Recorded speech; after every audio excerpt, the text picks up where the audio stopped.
Hello বন্ধুরা, আজ আমি রান্না করব ডিমের ঝোল। দেখুন, আমি প্রথমে 4টে দেশি মুরগির ডিম সিদ্ধ করে নিয়েছি। আমি এখানে কিছু মশলা বেটে রেখেছি। আমি কড়াইতে প্রথমে কিছুটা সরিষার তেল দিয়ে দিচ্ছি।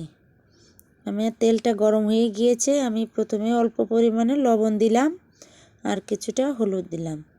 হলুদ দিয়ে আমি এটা একটু মিশিয়ে নেব, কারণ লবণ দিলে ডিম ভাজার আগে তাহলে ডিমটা আর ছোটে না, সারা গায়ে ছুটে যায় অনেক সময়।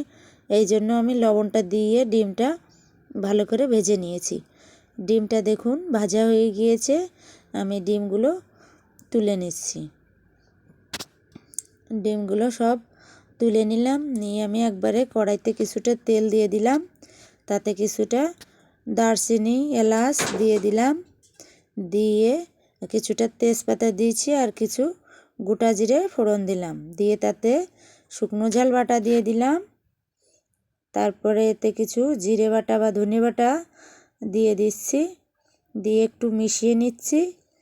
মেশানো হয়ে গিয়েছে। আমি আর বাকি মশলাটাও দিয়ে দিচ্ছি। এখানে পেঁয়াজ বাটা রয়েছে, পেঁয়াজ বাটাটা দিয়ে দিলাম। আর দিলাম টমেটো বাটা বা আদা বাটা।